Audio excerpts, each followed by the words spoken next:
এখানে তুই কি করতেছিস? আরে ইয়ার, আজকে মে দিবস না, আমি একটা কোম্পানিতে জবের ইন্টারভিউ দিতে যাব, সেজন্যই রেডি হয়েছি। তোকে তো অনেক সুন্দর লাগতেছে। আজকালকার মেয়েরা নিজের স্কিল না দেখিয়ে ওদের ফেস আর ওদের ফিগার দেখিয়ে জব করে। আচ্ছা ঠিক আছে, আমার দেরি হয়ে যাচ্ছে, আমি গেলাম। All the best.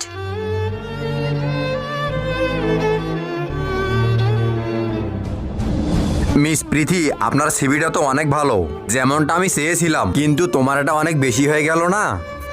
অনেক বেশি মানে?